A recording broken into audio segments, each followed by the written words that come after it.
Sathyabama Institute of Science and Technology.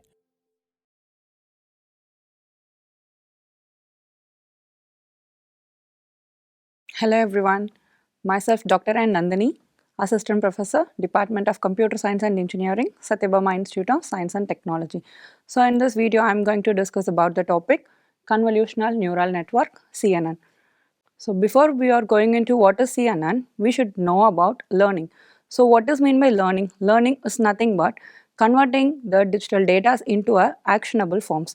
So there are three types of learning involved in your programming. First one is supervised learning and unsupervised learning. Last one is reinforcement learning. So what is supervised learning? So learning the data is using labeled training data set. So labeled training data set means which is nothing but we are giving the data with its descriptions. Okay. So for example, classification of emails using already labeled emails.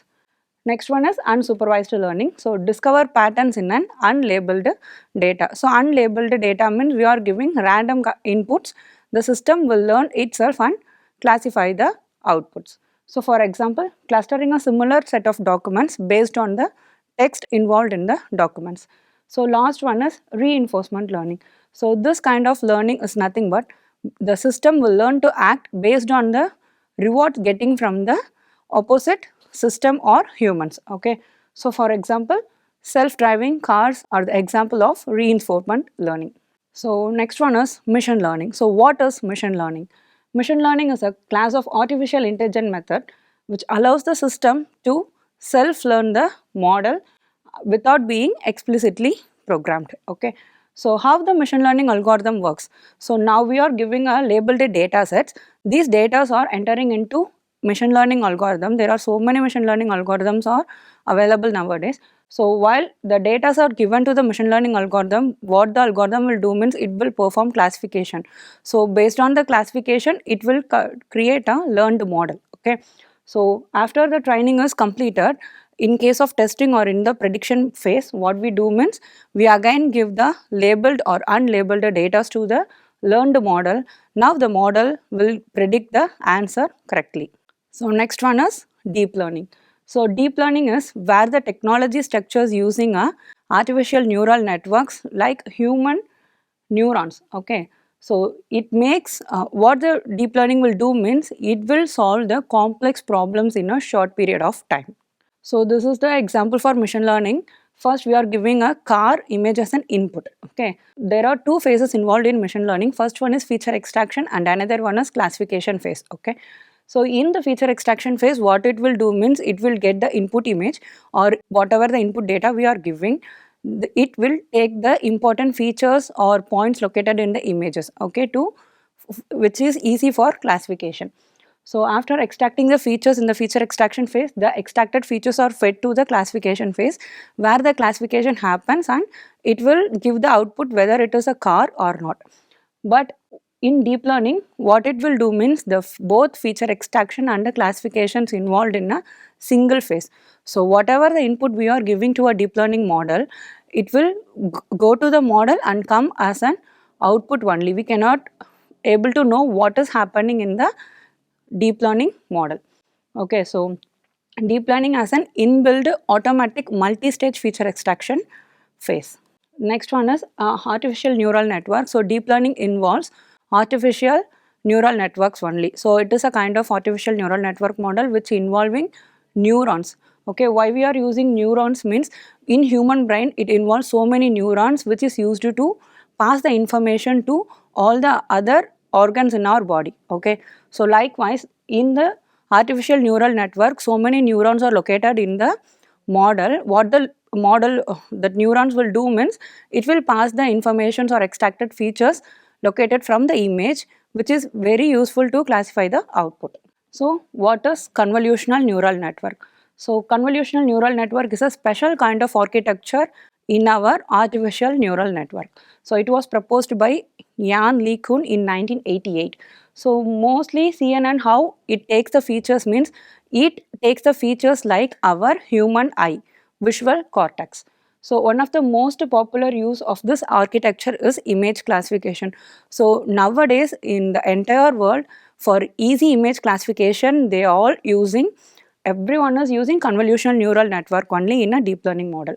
Some examples for CNN is Amazon uses CNN for automatic product recommendation, and Google uses it for photo search. Okay, so if you want to search something using your Google Lens, means it uses deep learning model for easy classification of your image. So as we know already, your convolutional neural network is a multi-stage feature extraction process. So these are the three stages of features what it will extract. So first it extract low level feature, then mid level feature, and last one is high level feature. So it works similar to our human eye. For example, if you are taking a tiger image, okay, so when our human eye look into the real tiger, what we will do, we will first see the shape of the animal, then we will get into the color of the animal, then only we will see the high level features present in the animal to classify the animal whether it is a tiger or cat. Likewise, the system also take the low level features first, then it move on to the mid level feature, then it move on to the high level feature. After extracting the high level feature only, it will create a trainable classifier for easy classification. So this is the architecture of our CNN model. Okay, so first it involves the input image or input data, whatever we are giving, which was going to the convolutional phase. Then the second phase is pooling phase, and the last phase is fully connected phase. Okay, so after the fully connected layer, we will get the output. So in the convolutional neural network, the first two phases are involved in feature extraction, and the last layer, which is fully connected layer, is helpful for classification. Convolutional layer. So convolutional layer always comes as a first layer in our deep learning model or a CNN model. Okay. So for example, if you are giving an image, so consider we are giving an image to a CNN model. So an image is nothing but it is consisting of matrix of pixel. So image is a formation of pixels only. We all know that the system cannot able to see an image as an image. It can able to read only the binary format. So first what the system will do means it will convert the image what we are giving into a matrix of pixels. This pixel matrix was entered into a convolutional layer along with the filter. So a filter, it is a very smaller matrix which is used for matrix multiplication. Okay, so convolutional is nothing but doing a matrix multiplication with the image under filter. Okay, so for example, consider we are giving this green matrix is our input image matrix, and the yellow matrix is a convolutional filter matrix. So the image is a 5 cross 5 matrix with the 3 cross 3 filter matrix. So what here happening means the filter was applied to the image matrix, so there will be a matrix multiplication is happening which create a 3 cross 3 feature matrix. Okay, so the final output is named as convolved feature.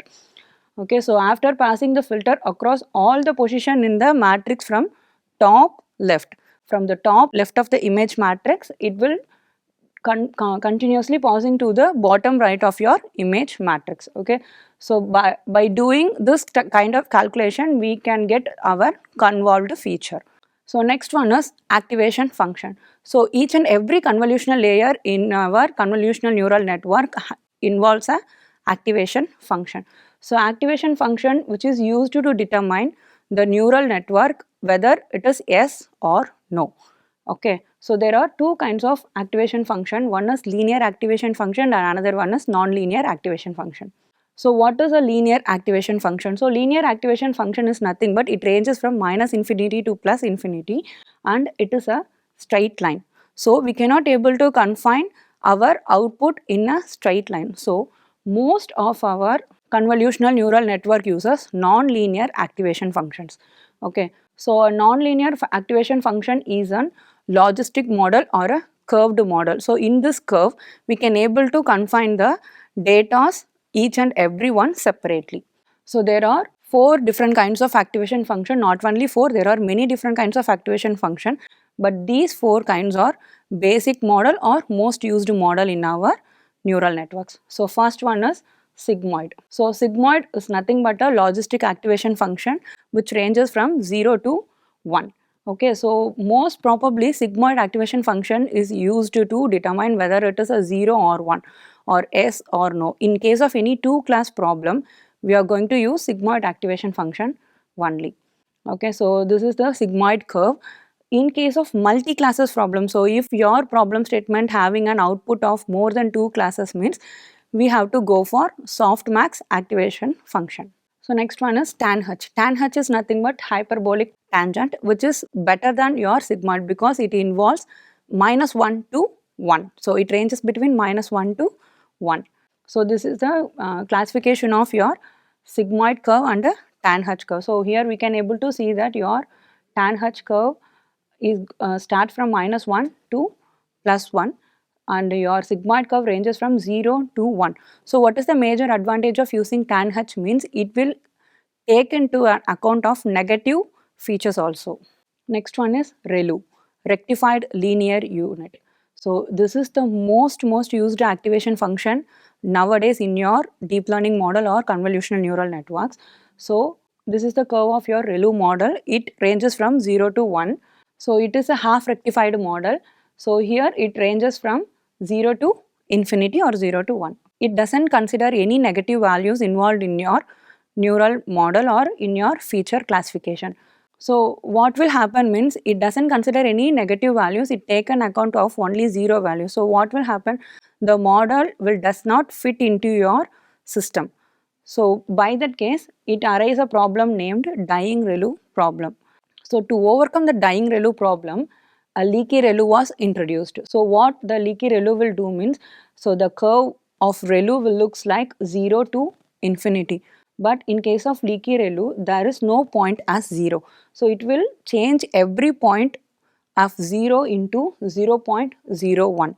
So what it will do means the model can easily fit into your training data. Okay, so this is the second layer. So second layer is a pooling layer. So what is the function of your pooling layer is it is used to reduce the dimensions involved in your feature maps. So there are 3 types of pooling: max pooling, min pooling and average pooling. So max pooling is nothing but, so considering a matrix, the maximum number of value only will be taken as an output in the max pooling. Min pooling is nothing but in a matrix the minimum number of value only taken as an output. So average pooling is nothing but doing an average calculation for each and every values present in the matrix. So this is an example for max pooling. So consider this 4 cross 4 is an image matrix. Here we are separating this 4 cross 4 into 4 2 cross 2 matrices. A green 2 cross 2 matrix, red, yellow and blue. In each and every 2 cross 2 matrices, in case of max pooling, we need to take the maximum value as an output. So in this green matrix, 100 is the maximum value, so which is taken out. In the red matrix, 184 is the maximum value that is taken out. And in the yellow matrix, all the values are same. So we can take any value we need. So we are taking 12. Then in this blue matrix, 45 is the maximum value that is also taken out. So from this 4 cross 4 matrix, we get a 2 cross 2 pooled matrix. Okay. So this is the operation of your pooling. What the pooling will do means it will reduce the size of your featured maps. This is an example for average pooling. So likewise, here in the green matrix, these 4 values are added together and divided by 4 to get the average value as a pooled matrix. Okay, so this is an example for max pooling and average pooling. In case of minimum value, we have to take the minimum value located in your 2 cross 2 matrix. So next operation is flattening. So we have seen what is convolution, what is pooling. So these 2 phases are involved in feature extraction phase in your convolutional neural network. Then we need to move for classification phase, which is the fully connected layer. But before moving to the classification phase, your featured map need to be flattened. The flattened value only can be fed into your fully connected layer. So there will be a mediate layer present in your convolutional neural network named flattening. So what the flattening operation will do means it will flatten the array of feature map into a single linear vector. So consider this is your feature vector. So this is the pooled matrix. This matrix was flattened to enter into the next phase of your convolutional neural network. So this is the final phase of your convolutional neural network. So the flattened matrix was fed into the fully connected layer. So in this layer only the classification will happen. Okay, so for example, we are giving some bird image to a deep learning model. So what it will happen means the bird image was converted into a numerical pixel, the pixel was convolved and it was pooled, finally it was flattened. So the blue circles are the flattened feature maps extracted from your given input image. So these feature maps were each and every feature values are connected to each and every neurons present in your network. Okay, so the network consisting of so many kinds of neuron. So all the neurons are interconnect to each other. Why they are interconnect to each other means, so by interconnecting each other, the time will get reduced for classification and also we can get a precise output. So after the convolutional layer, the output will be done. So after the convolution layer, the system will describe whether the given input image was dog, bird or cat. Okay, so this is the last layer of your fully connected layer. So this is how the convolutional neural network in a deep learning model will work. So nowadays or in recent days, this was the very major topic or very major model used in your classification process. So majorly the convolutional neural network was used in medical field for easy diagnosis of diseases, and also this was used in forensic department also, because to classify the criminal images, the fingerprints, these kind of things can be done easily and in efficient manner using a deep learning model. Thank you.